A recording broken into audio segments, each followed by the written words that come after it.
Assalamualaikum warahmatullahi wabarakatuh. Shalom, Om Swastiastu, Namo Buddhaya, Salam Kebajikan. Salam sejahtera bagi kita semua. Pada kesempatan kali ini, kami grup 4 akan membahas mengenai chapter 6 yang berjudul Courage and Moral Leadership dan chapter 7 yang berjudul Followership. Next.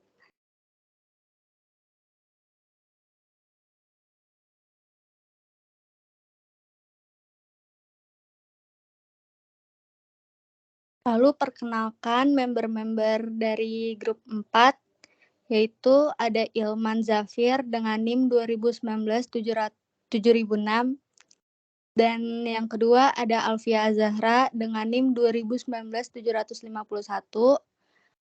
Selanjutnya ada Wulandari 2019-753. Lalu ada Naura Agrenia dengan NIM 2019-761. Selanjutnya ada Laras dengan NIM 2019-793. Lalu Irfan Syah dengan NIM 2019-794. Dan yang terakhir Rinaldi Septian dengan NIM 2019-800-163. Next.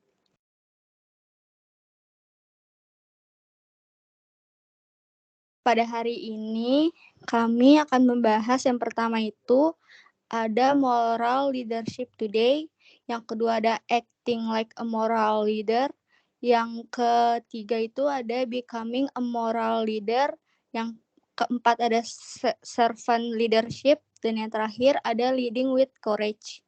Next.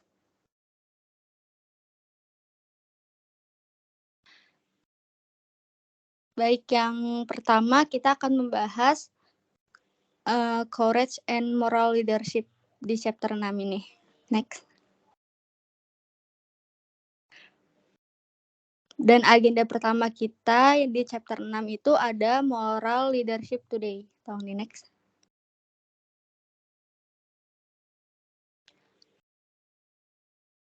Banyak perusahaan di Amerika yang dulunya itu dihormati, namun sekarang malah identik dengan keserakahan, penipuan, kecongkakan, atau lack of moral cohesion, atau bisa disebut itu kurangnya moral hati nurani. Nah, meskipun saat ini kasus pelanggaran etika di organisasi sudah mulai jarang terdengar, namun sebenarnya masih banyak pemimpin di luar sana yang meskipun menduduki posisi tinggi di perusahaan, tapi masih memiliki perilaku yang tidak etis dan tidak bermoral. Contohnya ada Brandon dan Best Buy, serta Mark Hart dan dari Hewlett Packard. Mereka itu akhirnya mengundurkan diri secara tidak terhormat karena mereka itu memiliki hubungan yang tidak bermoral atau tidak pantas dengan karyawan wanita yang bekerja di perusahaan itu juga. Nah, selain itu ada juga CEO Yahoo bernama Scott Thompson. Dia juga mengundurkan diri meskipun dia baru menjabat selama 4 bulan. Karena dia tuh ketahuan malsuin identitas dirinya. Dia menyatakan dirinya memiliki gelar ilmu komputer. Padahal dia sebenarnya nggak punya gelar tersebut. Kemudian contoh lainnya juga ada dari organisasi nirlaba, yaitu Wake of Heights Medical Center yang terletak di salah satu lingkungan termiskin di Brooklyn, Amerika Serikat. Sebuah investigasi terkait organisasi ini mengungkapkan bahwa ternyata banyak terjadi kecurangan yang akhirnya menguntungkan para manajer, anggota dewan, dan politisi lokal. Nah, hal ini membuat organisasi tersebut terancam bangkrut atau ditutup. Karena ada kasus ini, hal ini tuh berdampak pada orang-orang miskin di sana. Mereka tuh jadi mempunyai keterbatasan untuk melakukan perawatan kesehatan bagi dirinya. Next.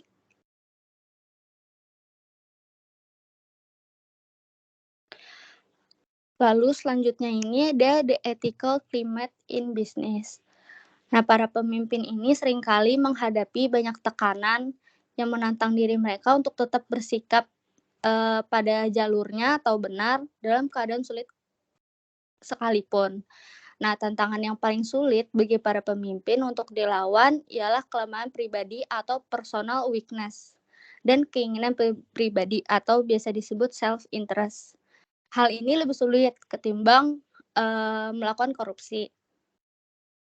Eee, Hal ini karena tuh adanya tekanan untuk memotong kos yang ada, terus meningkatkan profit, terus memenuhi permintaan vendor atau mitra bisnis, supaya tuh kita kelihatan sukses gitu dalam berkontribusi di perusahaan. Nah, contohnya itu ketika terjadi krisis, banyak manajer perusahaan yang memberikan ataupun memaparkan data yang tidak benar atau tidak sesuai yang seharusnya. Tujuannya itu untuk mempertahankan bisnis mereka atau untuk mendapatkan izin tertentu seperti peminjaman uang dan sebagainya. Hal ini hanya akan membuat keadaan perusahaan semakin buruk. Tantangan lainnya yaitu adanya tekanan untuk selalu menyenangkan para pemegang saham, yang akhirnya dapat menyebabkan beberapa manajer berperilaku tidak etis kepada pelanggan, karyawan, serta masyarakat luas. Manajer memiliki tekanan yang besar dalam memenuhi tujuannya untuk menghasilkan keuntungan atau laba jangka pendek, sehingga beberapa dari mereka menggunakan atau melakukan tipu muslihat, akuntansi, atau teknik lain untuk menunjukkan return yang memenuhi ekspektasi para pemegang saham. Nah, semua pemimpin kan ingin dilihat bahwa organisasi yang mereka pimpin itu sukses, sehingga kadang tuh mereka melakukan hal yang salah agar dilihat baik oleh orang lain atau pihak luar. Yang menjadi pertanyaan adalah, apakah pemimpin berani dan memiliki ketahanan untuk tetap melakukan hal yang benar meskipun ada banyak sekali tekanan, baik itu dari dalam maupun dari luar. Selanjutnya ada leader set the ethical tone. Nah, para pemimpin bertanggung jawab untuk menjadi contoh bagi anggotanya, karena hal itu dapat menjadi standar untuk seluruh organisasi. Dalam sebuah studi terhadap perusahaan-perusahaan yang masuk dalam Fortune 140% perusahaan itu ditemukan telah terlibat dalam aktivitas yang mungkin bisa dikatakan itu tidak etis. Nah, ketika ditelusuri, hal ini terjadi karena adanya kegagalan dari para pemimpin perusahaan atau top eksekutif dalam menegakkan dan menjalankan standar etika yang tinggi. Nah, pemimpin ini kan memikul tanggung jawab yang luar biasa kan dalam mengatur etika yang ada di dalam perusahaan dan bertindak sebagai teladan positif bagi anggotanya. Nah, sehingga apabila pemimpin bertindak dengan prinsip yang tidak baik, bisa egois, serakah, dan sebagainya, maka anggotanya akan berperilaku seperti hal tersebut tuh nggak apa-apa gitu. Jadi dia menormalisasikan tindakan-tindakan tidak etis tersebut. Selanjutnya akan dilanjutkan oleh teman saya.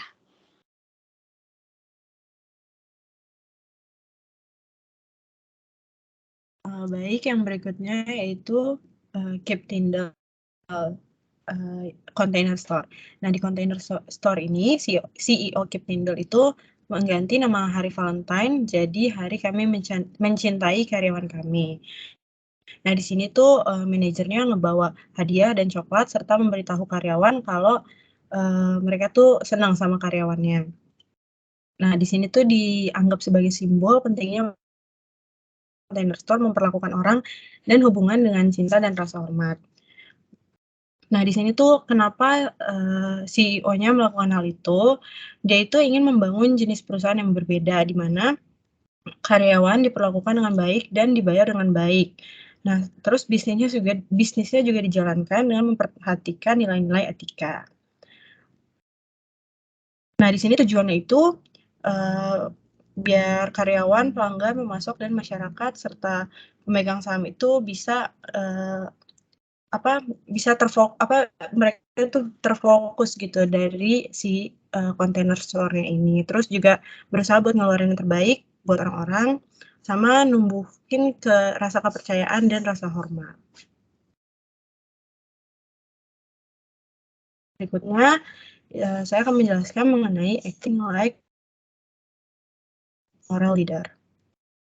Nah, di sini kepemimpinan moral itu nggak berarti mengabaikan keuntungan dan kerugian, harga saham, biaya produksi, dan fakta-fakta lain yang sulit diukur. Tapi di sini tuh butuh pengakuan dan kepatuhan pada nilai-nilai etika dan mengakui pentingnya makna manusia, kualitas, dan tujuan yang lebih tinggi. Berikutnya ada becoming a moral leader. Di sini kepemimpinan itu bukan sekedar rangkaian praktik yang nggak berhubungan dengan benar salah. Nah, sebaliknya kepemimpinan moral itu tetap membedakan yang benar membedakan yang benar dari yang salah dan melakukan yang benar. Nah, di sini hal itu dilakukan untuk mencari keadilan, jujur, terus mencari kebaikan dan kebenaran dari hal-hal yang dilakukan untuk memenuhi tujuan dan mencapai tujuan tersebut. Nah, di sini pemimpin itu memiliki pengaruh yang besar bagi orang lain. Nah, kepemimpinan moral juga mengangkat orang dan meningkatkan kehidupan orang lain. Kalau misalnya kepemimpinan yang tidak bermoral itu bisa menghilangkan orang lain dalam rangka untuk meningkatkan diri sendiri. Berikutnya akan dijelaskan oleh teman saya. Baik, selanjutnya di sini ada bagan, yaitu bagan ini menunjukkan ilustrasi sederhana tentang satu model pengembangan moral pribadi. Nah, di sini ada 3 level. Untuk level yang pertama yaitu pre-konvensional. Nah, pada tingkat ini, individu ini bersifat egosentris dan fokus dengan menerima penghargaan eksternal dan menghindari hukuman. Nah, mereka ini mematuhi wewenang dan mengikuti peraturan untuk menghindari konsekuensi pribadi yang merugikan atau memuaskan kepentingan pribadi sendiri. Nah, ini atau bisa disimpulkan, jadi di level ini pemimpin itu mengikuti aturan untuk menghindari hukuman. Di sini menghindari hukuman. Lalu bertindak untuk kepentingan sendiri, dia juga buta terhadap ketaatan terhadap otoritas demi kepentingan sendiri. Nah, untuk level yang kedua yaitu level konvensional, pada tingkat ini pemimpin itu belajar menyesuaikan diri dengan harapan perilaku baik seperti yang didefinisikan oleh rekan kerja, keluarga, teman, dan masyarakat. Nah, orang-orang pada level ini tuh dia mengikuti aturan, norma, dan nilai dalam budaya perusahaan. Berbeda dengan yang tadi level 1, dia itu menghindari hukuman. Nah, terus kalau yang di level ini juga, jika aturannya itu tidak mencuri, terus tidak menipu, terus juga membuat janji palsu atau melanggar undang-undang, peraturan, nah, orang-orang pada tingkat ini nih akan berusaha untuk taat, lain pada dengan yang level sebelumnya. Selanjutnya, masuk ke level 3, yaitu post konvensional.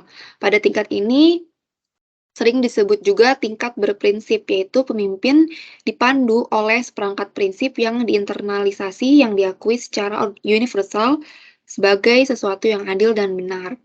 Atau bisa disimpulkan level ini tuh pemimpinnya itu mengikuti prinsip-prinsip tentang keadilan dan hak, juga menyeimbangkan kepedulian diri dengan kepedulian terhadap orang lain. Boleh di next. Nah, selanjutnya masuk ke agenda keempat, yaitu servant leadership. Boleh di next. Nah, servant leadership ini untuk pengertiannya sendiri adalah kepemimpinan pelayan, yaitu suatu kepemimpinan yang berawal dari perasaan tulus yang timbul dari hati untuk melayani, menempatkan kebutuhan pengikut sebagai prioritas, lalu menyelesaikan sesuatu bersama orang lain, dan membantu orang lain dalam mencapai suatu tujuan bersama. Nah, kepemimpinan moral ini juga melibatkan pengikut atau followership ini berubah menjadi pemimpin, sehingga mengembangkan potensi mereka daripada menggunakan posisi kepemimpinan untuk mengendalikan atau membatasi orang. Selanjutnya akan dilanjutkan oleh rekan saya. Terima kasih.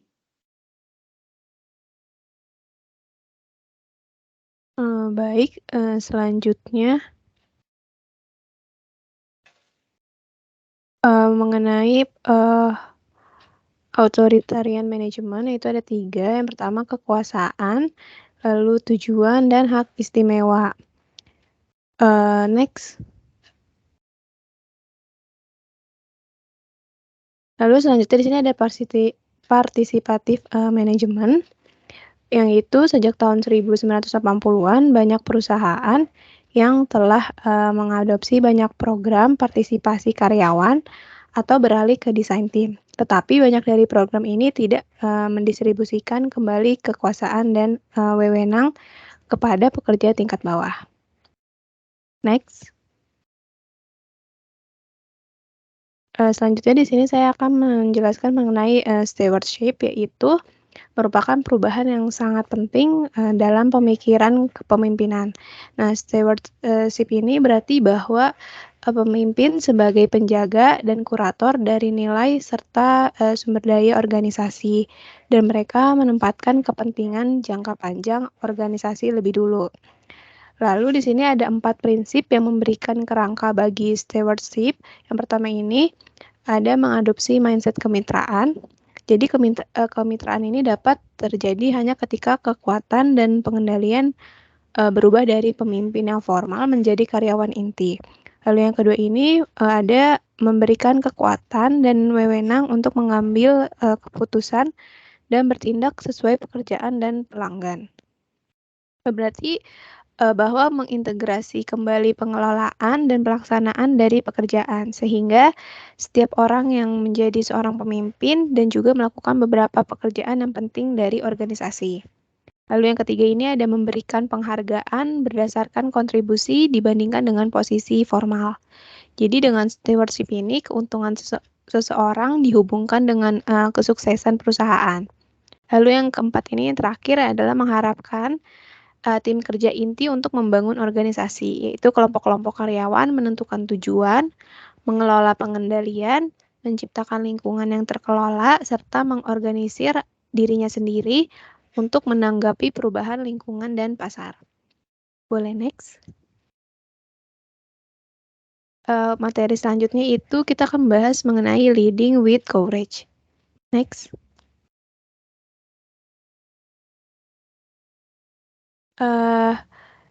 The servant leader ini artinya itu pelayanan kepemimpinan adalah kepemimpinan terbalik. Di mana pelayanan kepemimpinan ini adalah kepemimpinan di mana pemimpin mengutamakan kepentingan untuk melayani kebutuhan orang lain, membantu orang lain tumbuh dan memberikan kesempatan secara material dan emosional. Nah, dalam organisasi, prioritas utama para pemimpin ini adalah pelayanan kepada karyawan, pelanggan, pemegang saham, dan masyarakat umum. Next. Selanjutnya di sini ada 4 persepsi dasar dalam model kepemimpinan pelayanan Greenleaf. Yang pertama itu ada put service before self-interest, di mana membuat pilihan secara sadar untuk menggunakan bakat atau apa yang telah dikaruniakan kepada mereka dalam penyebab perubahan dan pertumbuhan bagi individu lain dan organisasi. Lalu yang kedua, listen first to affirm others, jadi mendengarkan, memahami sepenuhnya masalah yang dihadapi orang lain dan menegaskan keyakinannya kepada orang lain. Lalu yang ketiga itu ada inspire trust by being trustworthy, itu membangun kepercayaan dengan melakukan apa yang dikatakannya, jujur pada orang lain, menyerahkan kendali dan fokus terhadap kesejahteraan orang lain. Lalu yang terakhir adalah nourish others and help them become whole, di mana peduli dengan bawahannya. Jadi mereka ini percaya pada potensi unik dari setiap orang untuk memberikan dampak positif bagi dunia. Nah, servant leader ini membantu menemukan kekuatan akan semangat dan menerima tanggung jawab mereka. Jadi pelayanan kepemimpinan bisa berarti sesuatu yang sederhana seperti mendorong orang lain dalam pengembangan diri mereka dan membantu mereka memahami tujuan yang lebih besar dalam pekerjaan mereka. Next. Selanjutnya ini ada in the lead. Jadi Adam Grant ini telah mempelajari kekuatan pelayanan kepada orang lain sejak dia menjadi mahasiswa sarjana. Jadi beliau ini mengambil pekerjaan menjual iklan untuk seri panduan perjalanan, tetapi tidak melakukannya dengan baik. Jadi ketika bertemu dengan siswa lain dan mengetahuinya bahwa pekerjaan di perusahaan yang sama itu sangat penting untuk membiayai kuliahnya. Jadi beliau ini menemukan tujuan dan makna dalam pekerjaannya. Lalu beliau ini akhirnya menjual paket iklan terbesar dalam sejarah perusahaan. Jadi saat beliau mewakili kepentingan mahasiswa, beliau itu rela berjuang untuk melindungi mereka. Jadi Green ini melanjutkan untuk mendapatkan gelar sarjana dalam psikologi organisasi dan sekarang mengajar di Wharton School. Oke, selanjutnya akan dijelaskan oleh rekan saya.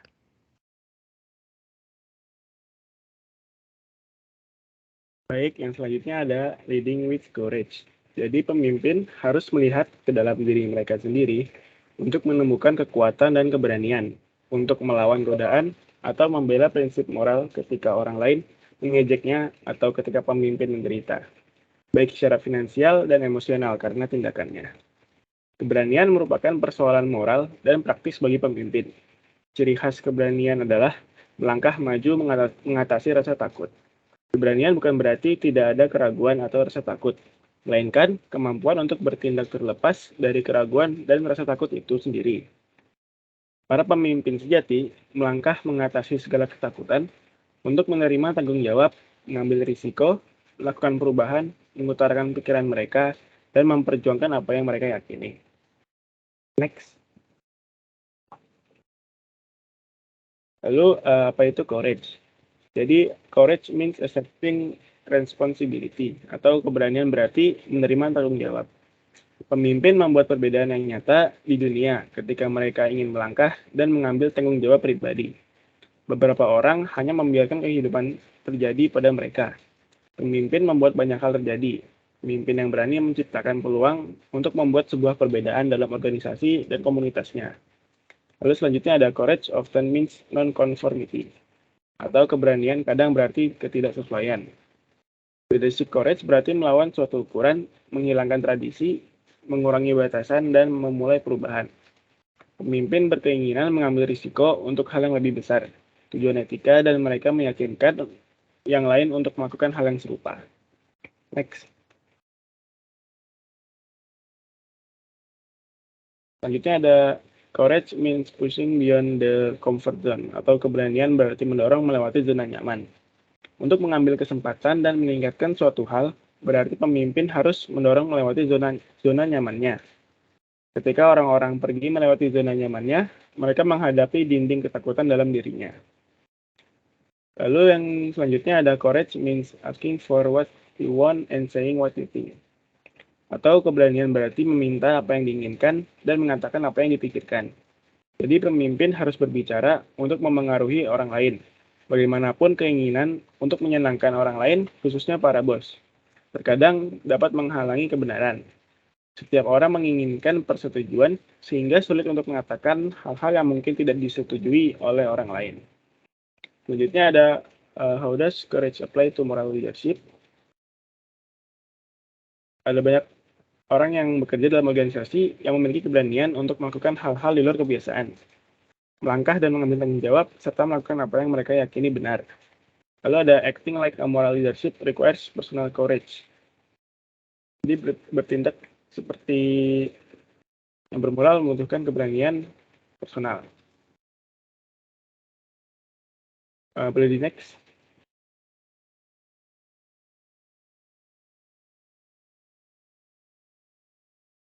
Di sini how does courage apply to moral leadership?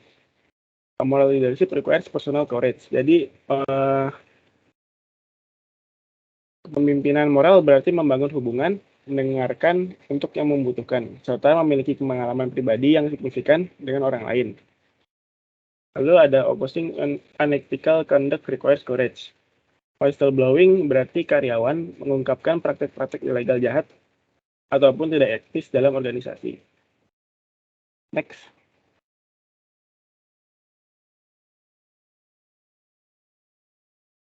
Lalu ada finding personal courage. Yang pertama ada belief in higher purpose, atau percaya pada tujuan yang lebih tinggi. Keberanian datang dengan mudah ketika seseorang sedang berjuang untuk sesuatu yang benar-benar dipercaya. Pemimpin yang memiliki komitmen emosional yang kuat terhadap visi atau tujuan yang lebih besar menemukan keberanian untuk melangkah melalui ketakutan. Lalu ada draw strength from others, atau menggambarkan kekuatan dari orang lain. Peduli tentang orang lain dan memiliki dukungan dari orang lain merupakan sumber yang kuat dari keberanian di dunia yang kacau ini. Dan selanjutnya akan dibahas oleh rekan saya. Terima kasih. Oke, selanjutnya masih membahas tentang finding personal courage. Yang selanjutnya itu ada harness frustration and anger, yaitu kemarahan dapat memicu komitmen seseorang untuk menunjukkan kepada semua orang bahwa dia bisa sukses. Selanjutnya ada text mail step. Keberanian adalah tindakan yang disengaja dan bukan respon seketika. Keberanian dapat dianggap sebagai keterampilan pengambilan keputusan yang dikembangkan melalui pemikiran dan praktik. Next. Selanjutnya kita masuk ke case pertama, what should I say? Serangan jantung mendadak yang dialami oleh Bill Andrews mendorong Russell Hart ke penguasa manajemen puncak, sementara untuk Crash International di divisi Timur Tengah yang baru untuk perusahaan di Riyadh, Arab Saudi, manajemen Crash telah menargetkan Saudi sebagai divisi yang harus dimiliki dan antusias dengan ekspansi. Setelah 6 bulan di Riyadh dengan perjalanan keseluruhan Timur Tengah, Russell melakukan perjalanan singkat ke Dallas untuk pelaporan yang dilakukan pada pertemuan Dewan sebelum kembali ke Saudi. Dia mengerti bahwa selain penilaiannya tentang situasi perusahaan di wilayah tersebut, sebagai dari rapat Dewan akan fokus pada peningkatan kesehatan Andrews dan akan ditentukan siapa di antara Andrews dan Russell yang akan memiliki penugasan tetap pada akhir tahun. Keduanya adalah teman dekat dan telah berkorespondensi secara teratur selama beberapa bulan terakhir, dan Russell menantikan pemulihan penuh Bill dan kembalian bekerja. Namun, Russell menikmati tugas puncak perusahaan dan berharap dapat membuat manajemen terkesan pada rapat tersebut sehingga ia akan diangkat sebagai direktur divisi Timur Tengah. Dalam kasus ini dikatakan bahwa ambisi pribadi dan etika pribadi yang dimiliki Russell berantakan. Hal tersebut dikatakan pada asistennya, yaitu Christopher dan Dunn, ketika jet perusahaan crash meninggalkan Riyadh. Next.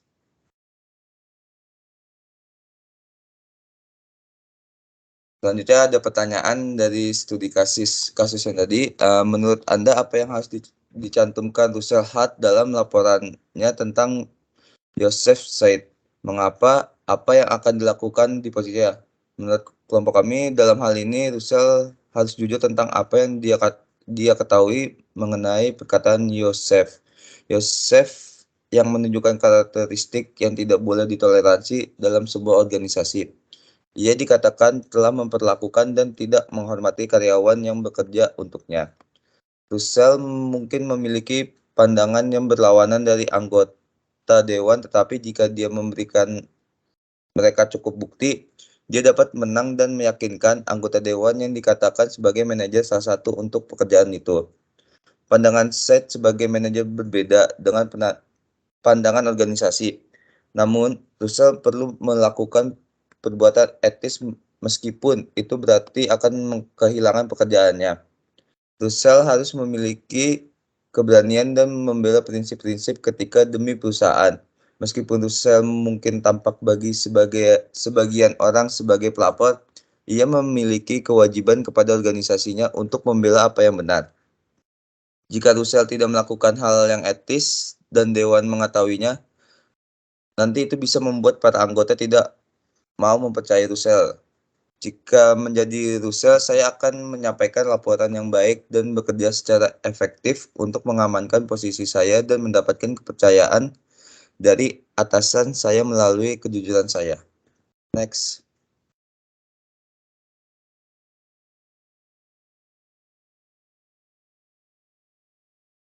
Selanjutnya ada pertanyaan yang kedua. Seberapa besar untuk keberanian yang dibutuhkan Hart untuk mengungkapkan semuanya dengan jujur.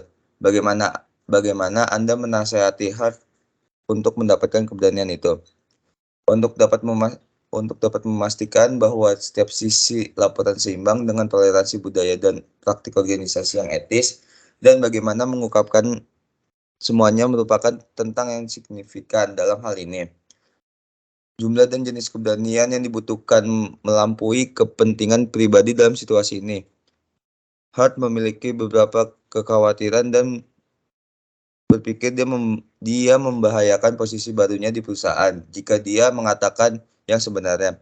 Sebaliknya, jika dia tidak melakukan apapun tentang kekhawatirannya, itu juga akan menghasilkan konsekuensi.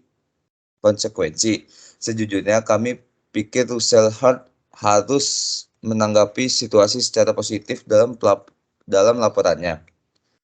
Segala sesuatu dalam laporan harus ditonjolkan apa baik atau buruk. Kasus tersebut harus dibicarakan secara merata di antara bawahannya. Hart perlu memahami bahwa dia harus menangani kepentingan terbaik perusahaan dan menghilangkan kepentingan pribadinya. Secara diskusi bersama jika perusahaan dan menyajikan laporan yang bagus yang dilakukan kemampuan terbaik dan mengamankan pekerjaan. Next.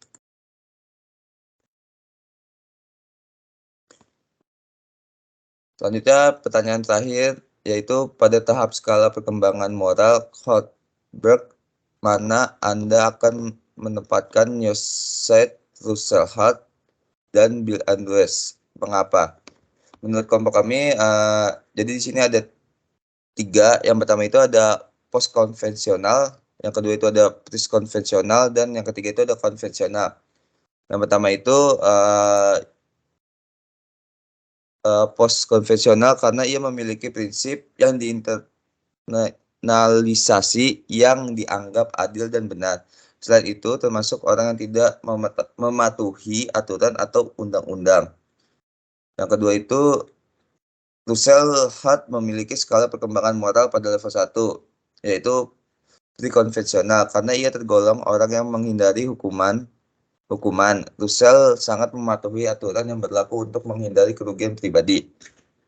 Yang ketiga, Bill Andrews memiliki skala perkembangan moral pada level 2, yaitu konvensional, karena ia termasuk orang yang memiliki perilaku baik. Selain itu, ia juga termasuk orang yang mengikuti aturan, norma, dan nilai-nilai dalam budaya perusahaan. Selanjutnya akan dijelaskan oleh rekan saya.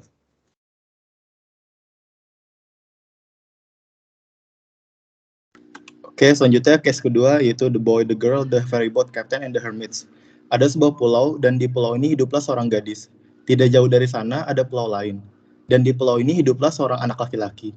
Mereka sangat saling mencintai. Suatu hari, anak laki-laki itu harus meninggalkan pulaunya untuk melakukan perjalanan panjang dan pergi untuk waktu yang sangat lama. Menurut gadis itu, ia harus melihat anak laki-laki itu sekali lagi sebelum dia pergi. Oleh karena itu, gadis tersebut pergi ke dermaga dan menaiki kapal feri yang akan membawanya ke pulau tempat anak laki-laki itu tinggal. Kemudian, kapten kapal penyerbangan menanyakan ongkosnya. Gadis itu berkata, "Saya tidak mempunyai uang." Kapten kapal feri mengatakan kepadanya bahwa uang tidak diperlukan. Tetapi, kapten tersebut meminta gadis itu untuk tinggal bersamanya malam ini. Gadis itu tidak tahu harus berbuat apa. Jadi dia naik ke bukit di pulaunya sampai dia tiba di sebuah gubuk yang dimana seorang pertapa tinggal. Dia menceritakan seluruh ceritanya kepada pertapa dan meminta nasihatnya. Pertapa itu mendengarkan dengan cermat ceritanya dan kemudian pertapa tersebut menyampaikan bahwa dia tidak bisa memberitahu gadis itu apa yang harus dilakukan. Gadis itu harus dapat mempertimbangkan alternatif dan mengambil keputusan dari dalam diri sendiri. Setelah itu, gadis itu kembali ke dermaga dan menerima tawaran kapten kapal feri. Ketika gadis itu tiba di pulau, anak laki-laki itu menunggu di dermaga untuk menyambutnya. Mereka berpelukan, kemudian anak laki-laki itu bertanya bagaimana dia bisa sampai ke pulaunya.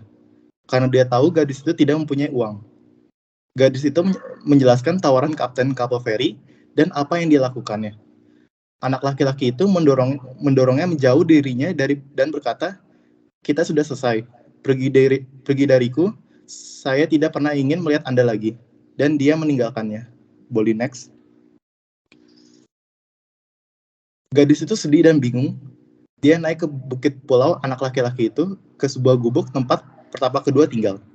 Dia menceritakan seluruh cerita kepada pertapa kedua dan bertanya kepadanya apa yang harus dilakukannya. Pertapa itu mengatakan kepadanya bahwa tidak ada yang bisa dilakukan. Bahwa dia dipersilakan untuk tinggal di gubuknya. Untuk beristirahat di tempat tidurnya, sementara dia pergi ke kota dan memohon uang untuk membayar gadis itu. Ongkos kembali ke pulaunya sendiri.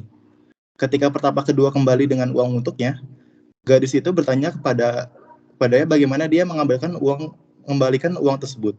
Pertapa itu mengatakan bahwa gadis itu tidak berutang apapun. Boleh next. Selanjutnya pertanyaan pertama yaitu buat daftar secara berurutan karakter dalam cerita ini yang Anda sukai dari yang paling ke yang paling tidak. Ya inilah apa yang mengatur pilihan Anda. Yang pertama The Girl. Menurut kelompok kami, ia merupakan seorang pejuang yang berani dalam mengambil resiko dan memiliki sifat yang jujur dan polos. Selain itu, ia juga rela berkorban untuk mendapatkan apa yang diinginkan. Lalu, pertapa kedua menurut kelompok kami, ia merupakan orang yang baik hati, ia mempersilakan gadis itu tinggal di rumahnya. Sementara pertapa tersebut mencari uang untuk gadis itu, ia juga memiliki rela berkorban untuk mencari uang yang akan diberikan kepada gadis itu. Lalu yang ketiga, pertapa pertama. Menurut kelompok kami, ia merupakan orang yang tidak memihak siapapun. Ia juga tidak berani untuk mengambil risiko dengan nasihat yang tepat. Lalu yang keempat, anak laki-laki. Menurut kelompok kami, ia tidak menghargai orang lain. Selain itu, dia bertindak kasar dengan mendorong gadis tersebut tanpa mendengarkan penjelasan apapun dari gadis tersebut. Lalu yang terakhir, Kapten Ferry. Menurut kelompok kami, ia seorang yang tidak memiliki moral. Ia mengambil keuntungan dengan cara yang salah. Boleh next. Yang selanjutnya itu pertanyaan kedua, beri peringkat karakter pada tingkat perkembangan moral mereka. Pertapa kedua menurut kelompok kami, tingkat perkembangan moral yang dimiliki oleh pertapa kedua adalah level kedua atau konvensional. Lalu pertapa pertama menurut kelompok kami, tingkat perkembangan moral yang dimiliki oleh pertapa pertama adalah level pertama atau pre-konvensional. Lalu yang ketiga, The Girl. Menurut kelompok kami, tingkat perkembangan moral yang dimiliki oleh gadis itu adalah level kedua atau konvensional. Lalu yang keempat, The Boy. Menurut kelompok kami, tingkat perkembangan moral yang dimiliki oleh anak laki-laki adalah level ketiga atau post-konvensional. Dan terakhir, The Ferryboat Captain. Menurut kelompok kami, tingkat perkembangan moral yang dimiliki oleh Kapten Ferry adalah level 3 atau post-konvensional. Boleh next. Lalu pertanyaan ketiga, evaluasi tingkat keberanian setiap karakter. The God, dia memiliki sikap yang sangat berani, terlihat pada keadaan di mana ia berani dalam mengambil resiko untuk mendapatkan apa yang diinginkan. Lalu pertapa kedua, dia memiliki sikap yang berani untuk menolong gadis itu dan mempersilahkan gadis itu untuk tinggal di rumahnya. Lalu The Boy, dia memiliki sifat yang kurang berani untuk membela gadis tersebut, di mana seharusnya dia menyalahkan kapal feri dan melindungi gadis tersebut. Tapi ia malah berlaku sebaliknya. Lalu yang keempat, pertapa pertama dia memiliki sifat yang kurang berani, di mana ia tidak memberikan gadis itu tersebut masukan atau masalah yang dihadapinya. Lalu yang terakhir, Kapten Ferry. Dia tidak memiliki sifat yang berani, di mana ia menjebak gadis tersebut untuk ikut bersama dia. Boleh next. Selanjutnya akan dilanjutkan oleh teman saya.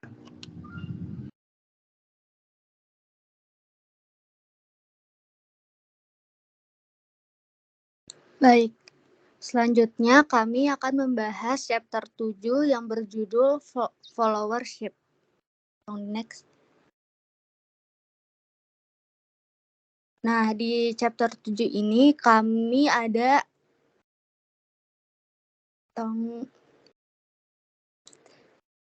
lagi.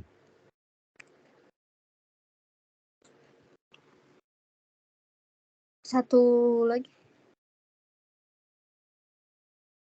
Nah, di chapter 7 ini kami ada 6 agenda. Yang pertama itu ada The Art of Followership. Yang kedua ada What Your Leader Want From You. Dan yang ketiga ada Styles of Followership. Yang keempat ada Strategies for Managing Up. Yang kelima ada the power of courage to manage up. Dan yang terakhir itu ada what followers want from leaders. Tolong di next. Nah, yang untuk agenda pertama kita akan membahas the art of followership. Next.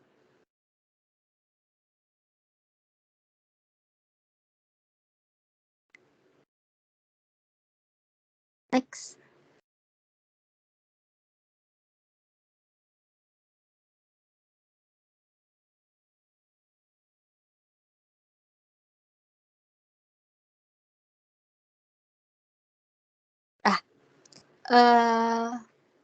Peran seorang pengikut atau followers sangat penting karena memiliki implikasi di dalam kepemimpinan, yaitu salah satunya pengikut dan pemimpin merupakan dasar dari hubungan kepemimpinan yang mempunyai peranan penting dalam berbagai kondisi yang beraneka ragam. Karena pemimpin pernah juga menjadi bagian dari pengikut ataupun follower, dan pengikut juga akan menjadi pemimpin. Jadi posisi keduanya sama-sama penting dan saling terkait, sehingga dalam berbagai kondisi maupun masalah, keduanya memiliki peranan penting untuk menyelesaikan masalah.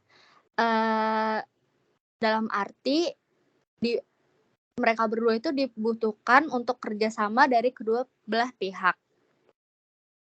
Yang kedua itu ada pengertian kepemimpinan yang merefleksikan bahwa hubungan antara pemimpin dengan bawahan, posisi dari pemimpin sebagai individu dipengaruhi oleh tindakan dan perilaku dari para pengikutnya atau followers. Pengaruh pengikut terhadap pemimpinnya dapat memperbaiki ataupun memperburuk citra pemimpin. Nah, kepemimpinan yang baik perlu menyesuaikan dengan situasi maupun pengikutnya. Dan yang terakhir itu kualitas yang diinginkan seorang pemimpin sama dengan bawahan yang efektif. Nah, jadi saling proaktif dalam peranannya dan mereka saling membagi visi. Jadi pemimpin membantu pengikut atau followers untuk efektif. Begitupun sebaliknya. Selanjutnya ini ada learn to manage up.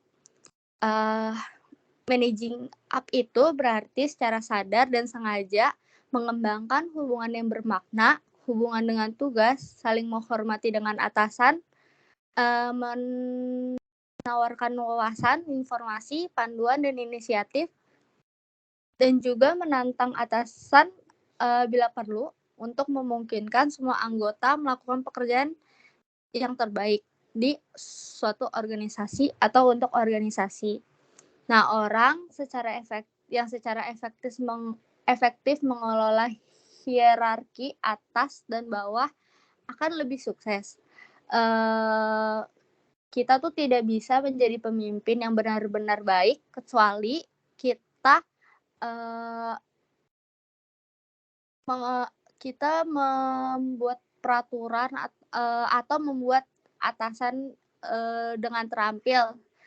Tetap seperti kita mengelola karyawan juga.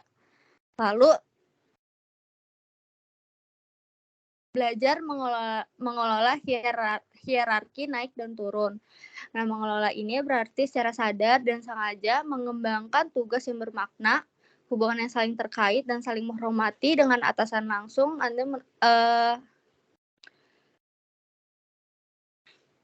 Informasi, bimbingan, inisiatif, dan menantang atasan bila perlu. Terus untuk managing up present unique challenge itu atau menghadirkan tantangan, banyak pemimpin baru merasa tidak nyaman dengan gagasan bagaimana cara perusahaan mengatur atau memanage atasannya. Nah, kekhawatiran mereka adalah untuk menyenangkan atasan dan membuat atasan mereka tuh bahagia gitu. Nah, salah satu alasan kita mungkin mengalami kesulitan adalah bahwa kita tidak memiliki kendali dalam hubungan seperti ini. Soalnya kan kita bawahan. Nah, namun dalam kenyataannya kita memiliki kekuatan lebih dari yang dipikirkan. atasan membutuhkan dukungan kita untuk melakukan pekerjaan mereka dengan baik, sama seperti kita membutuhkan dukungan mereka untuk melakukan pekerjaan kita yang terbaik juga. Selanjutnya akan dilanjutkan oleh rekan saya.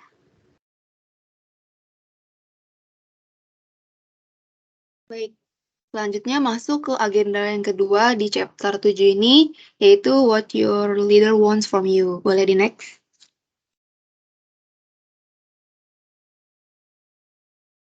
Belum connect.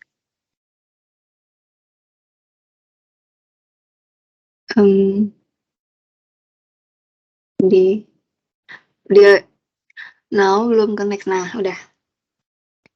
Oke, masuk ke what your leader want from you. Sebelum masuk ke sini, jadi seorang pemimpin dan situasi yang ada di organisasi itu berbeda-beda. Nah, tapi ada beberapa kualitas dan perilaku yang diinginkan oleh setiap pemimpin yang baik dari para pengikutnya atau bawahannya. Nah, berikut ini terdapat beberapa hal yang terbukti berkontribusi pada hubungan pemimpin-pengikut yang produktif dan beberapa manfaat diantaranya. Nah, yang pertama di sini ada sikap membuat itu terjadi atau dalam bahasa Inggrisnya itu a make it happen attitude, yaitu pemimpin tidak ingin ada alasan, mereka ini lebih menginginkan hasil bukan alasan.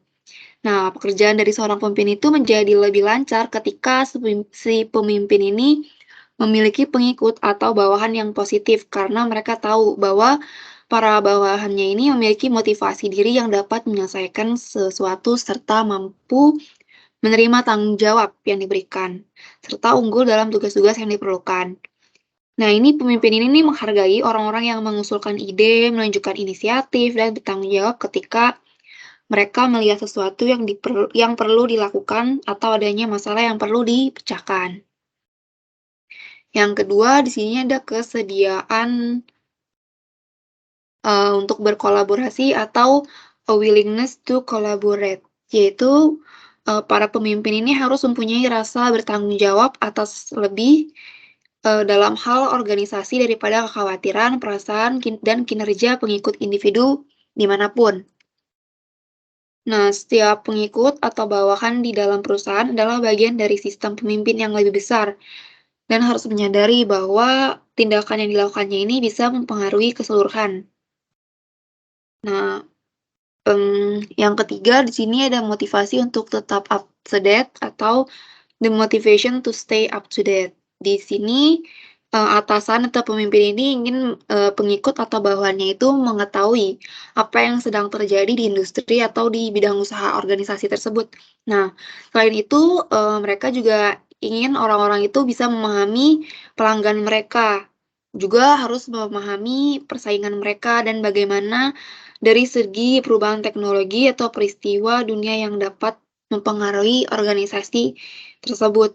Nah, kebanyakan dari mereka itu berusaha untuk mencoba mempelajari semua untuk mendapatkan pekerjaannya. Nah, yang terakhir di sini the passion to drive your own growth. Di sini demikian pula ketika para pemimpin menginginkan para pengikut yang berusaha meningkatkan pertumbuhan dan perkembangan pada diri mereka sendiri, mereka hanya bergantung pada para pemimpinnya. Apapun yang dipaparkan oleh seseorang kepada orang-orang terkait mengungkapkan ide-ide dapat meningkatkan pengembangan pribadi serta menjadi profesional. Contohnya ketika pengikut atau bawahannya secara aktif berjejaring atau mempunyai koneksi dengan orang lain, baik di dalam atau di luar organisasi. Selanjutnya akan dijelaskan oleh rekan saya. Terima kasih. Boleh di next. Oke, selanjutnya ini ada styles of followership. Boleh next. Jadi styles of followership ini gaya mengikuti ini dikategorikan menurut dua dimensi. Yang pertama itu ada kualitas independen, critical thinking versus dependent, dan uncritical thinking. Jadi berpikir kritis ini berarti mendekati subjek, situasi, dan masalah dengan pertanyaan yang bijaksana dan dengan cara yang tidak bias. Lalu mengumpulkan dan menilai ide dan informasi secara objektif dan secara Benar. Lalu yang pertama itu styles of followership itu yang pertama itu ada alienated follower adalah independen, pemikir kritis tetapi pasif dalam organisasi. Lalu pengikut yang terasing seringkali juga merupakan pengikut efektif yang pernah mengalami kemunduran dan rintangan mungkin janji yang dilanggar oleh atasan. Lalu yang kedua itu ada konformis di mana berpartisipasi aktif dalam organisasi tetapi tidak memanfaatkan keterampilan berpikir kritis dalam perilaku tugasnya. Jadi dengan kata lain, seorang konformis ini biasanya melakukan setiap perintah terlepas dari sifat tugas tersebut. Lalu yang ketiga itu ada passive follower, di mana pameran ini tidak kritis, jadi berpikir independen atau partisipasi aktif karena pasif dan tidak kritis. Jadi para pengikut ini tidak menunjukkan inisiatif maupun rasa tanggung jawab. Lalu yang keempat itu ada pragmatic survivor, di mana memiliki kualitas dari keempat ekstrim tergantung pada gaya mana yang cocok dengan situasi umum. Jadi jenis pengikut ini menggunakan gaya apapun yang paling menguntungkan posisinya sendiri dan meminimalkan risiko. Lalu yang terakhir itu ada effective follower, di mana merupakan sebuah kritis, pemikir independen, dan aktif dalam organisasi. Jadi pengikut yang efektif ini berperilaku sama terhadap semua orang, terlepas dari posisi mereka di organisasi. Boleh next. Lalu yang selanjutnya ini ada strategies for managing up. Boleh next.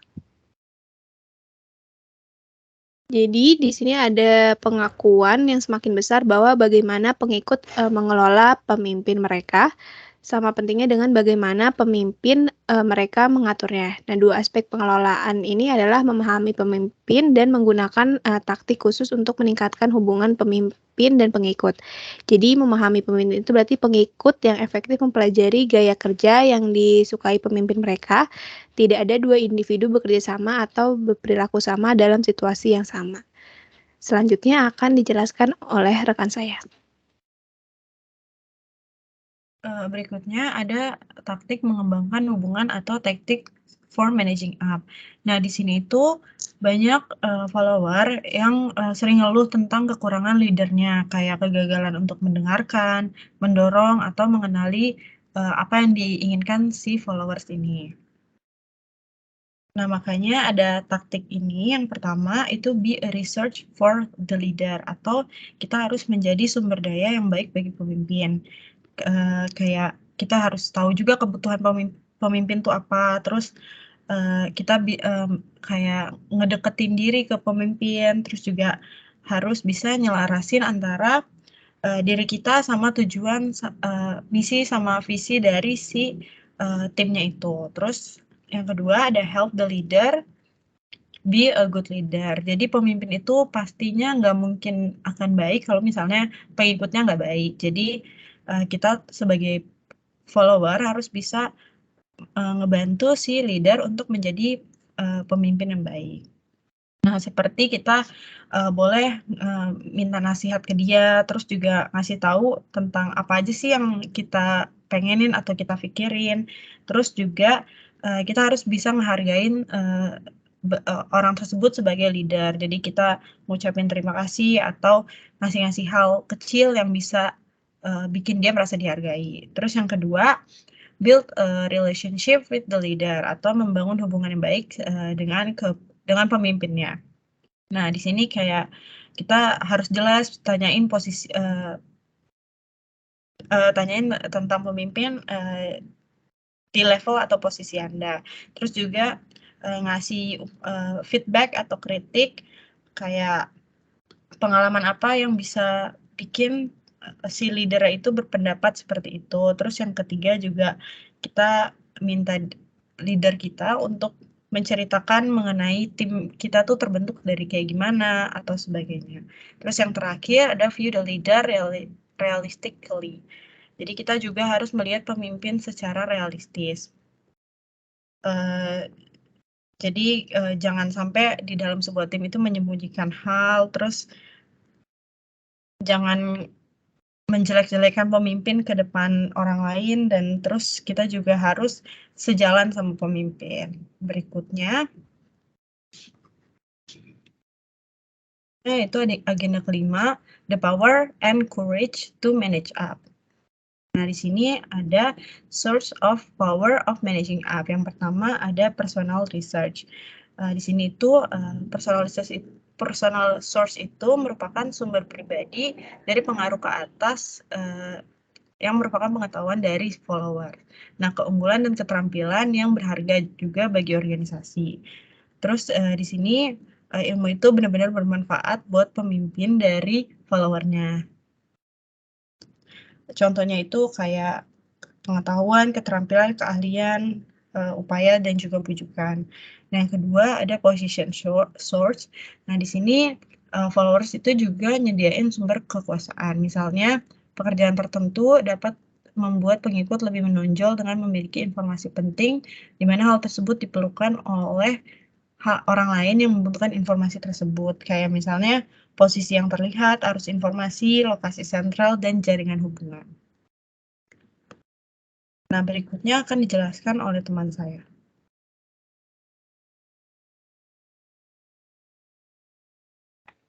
Baik, selanjutnya ada necessary courage to manage up atau keberanian yang diperlukan untuk mengelola. Yang pertama ada the courage to assume responsibility. Jadi pengikut yang efektif merasakan rasa tanggung jawab pribadi dan kepemilikan dalam organisasi dan misinya.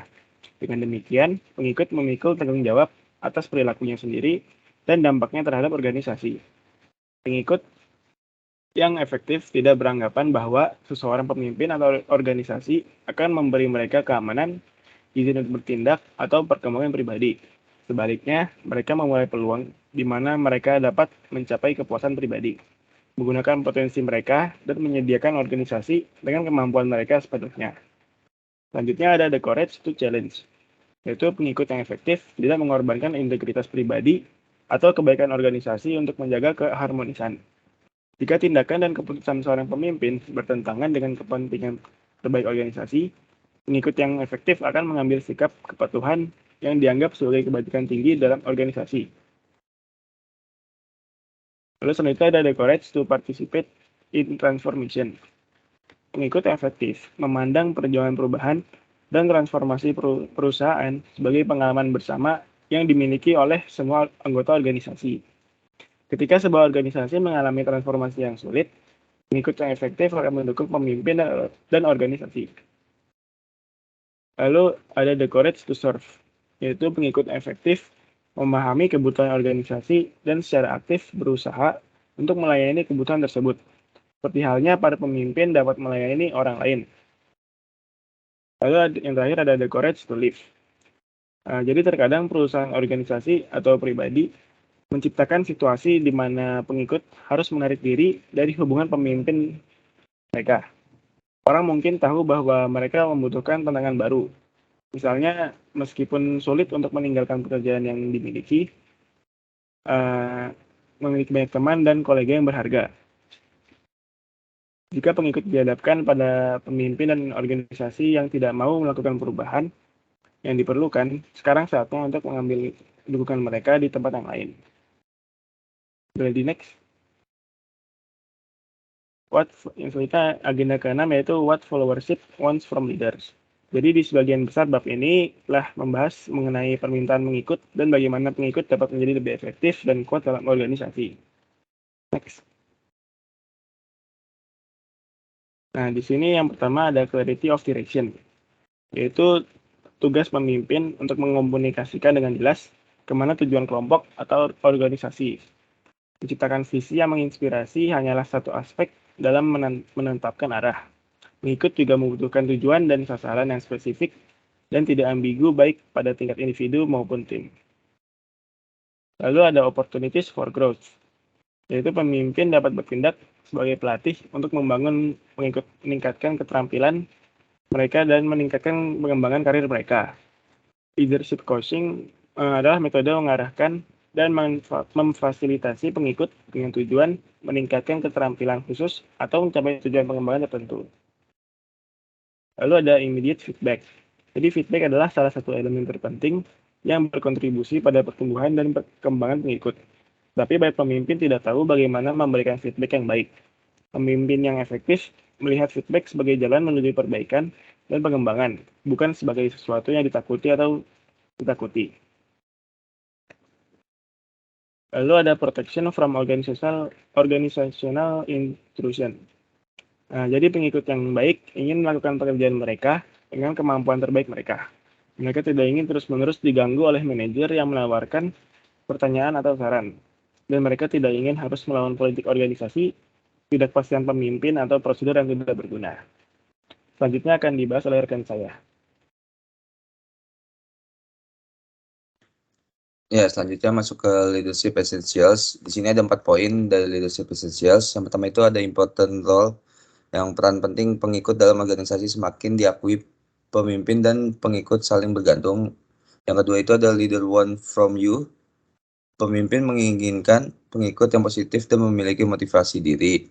Yang ketiga itu ada managing both up and down. Strategi mengelola termasuk menjadi sumber daya, membantu memimpin menjadi lebih baik dan membangun hubungan yang lebih baik. Yang terakhir itu ada effective followership, yaitu pengikut yang efektif menunjukkan keberanian untuk memikul tanggung jawab dan mampu berpartisipasi. Tolong di next. Selanjutnya masuk ke materi in the lead. Next. Ya, di sini ada John Stroop, yaitu dia adalah CEO Blend Inch, pembuat kabel listrik, yang mengatakan bahwa dia lebih cenderung mempromosikan pengikut yang tidak setuju dengannya dan sesekali menantangnya. Namun kuncinya adalah apakah mereka memiliki kecerdasan untuk melakukan dengan cara yang benar. Dalam pekerjaan sebelumnya di Danaher Corporate, Stroop melihat beberapa manajer senior yang baru direkrut dipecat atau dipindahkan karena mereka mendorong perubahan atau mendesak atasan mereka untuk mengadopsi ide sebelum mereka membangun kredibilitas dengan atasan mereka. Stroop mengambil pelajaran dengan hati dan mulai membangun hubungan positif dengan hormat atasan langsungnya dan eksekutif puncak lainnya. Akhirnya dia memberitahu mereka bahwa dia ingin membuat perubahan di divisinya dengan menawarkan solusi lengkap kepada pelanggan tertentu untuk kebutuhan spesifik mereka. Itu adalah penyimpangan dari prosedur standar dan itu mewakili perubahan strategi yang beresiko bagi perusahaan. Atasannya tidak setuju dengan keputusan tersebut, tetapi setelah mendengar argumen Stroop, dia akhirnya menyetujui karena dia mengenali kekuatan saya, kata Stroop. Kata Stroop, saya merasa cukup nyaman untuk mendorong sudut pandang saya. Tambahannya, karena hubungan itu didasarkan pada kepercayaan dan saling menghormati. Idenya sukses besar dan Stroop segera dipromosikan ke posisi eksekutif grup. Presentasi selanjutnya akan dijelaskan oleh rekan saya. Terima kasih.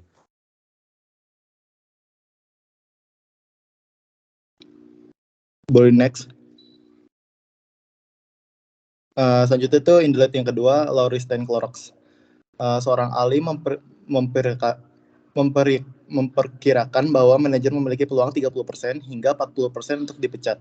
Setelah perusahaan mempekerjakan CEO luar, strategi terbaik jadikan tugas Anda untuk melayani pemimpin baru dan membantunya berhasil.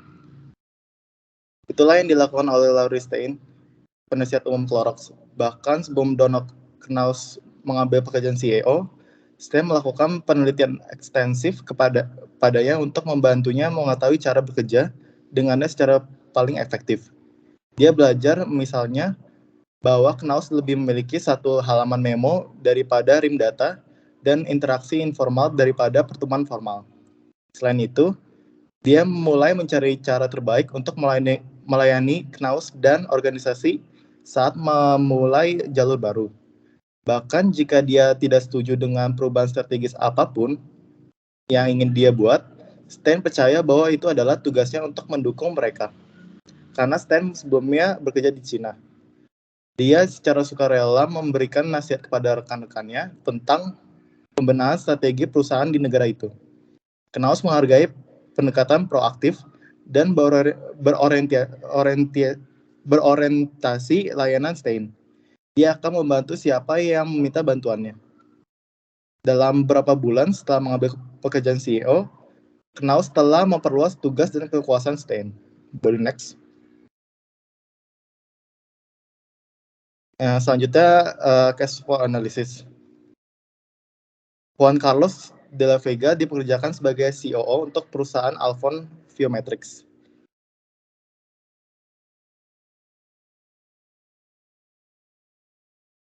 De la Vega terlatih dalam penyelidikan keamanan dan tertarik pada pengukuran dan analisis statistik data biologis yang mencakup sidik jari dan pola wajah yang dapat digunakan dalam sistem keamanan. Dia telah bekerja di Bitex sebagai manajemen tengah dan sekarang menjadi CEO untuk perusahaan besar di bidang yang sangat ia minati. Dia merasa senang dengan hal tersebut, namun ada frustasi kerja yang ia alami selain harus beradaptasi dengan organisasi baru. Dia juga harus melawan ego seorang CEO perusahaan Alphon yang sangat besar. Selama bekerja, ia tidak mendapatkan bantuan atau arahan yang jelas dari pemimpinnya. Sampai satu tahun bekerja, ia masih bertanya-tanya sebenarnya apa yang diharapkan dari dirinya. Hal ini terjadi karena keegoisan CEO perusahaan yang hanya membangga-banggakan latar belakang De La Vega yang tidak ada kejelasan sejak kesepakatan awal. Kebingungan tentang peran De La Vega juga menyangkut para karyawan lain yang mengagumi De La Vega. Namun kebiasaan lama sulit dihilangkan, yaitu semua karyawan tunduk pada CEO perusahaan dan enggak membuat masalah dengan CEO perusahaan tersebut. Sampai akhirnya De La Vega menyadari bahwa waktu yang tepat untuk membuat perubahan adalah sekarang. Namun ada keraguan yang besar dalam dirinya dan tidak tahu persis bagaimana cara mendekati CEO dari posisi yang kuat. Body next.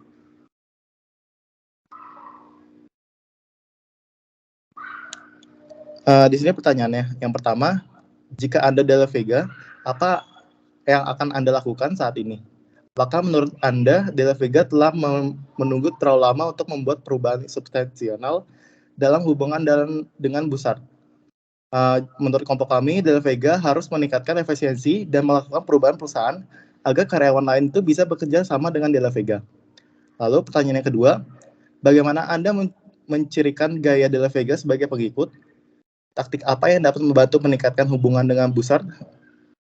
Menurut kelompok kami, karena pemilik perusahaan itu egois, De La Vega telah mengarahkan karyawan lain untuk memberitahu bahwa ada keraguan yang besar dalam dirinya dan tidak tahu persis bagaimana cara mendekati CEO dari posisi yang kuat itu. Lalu pertanyaan yang ketiga, jika Anda berada di posisi De La Vega, apa yang Anda lakukan dari awal?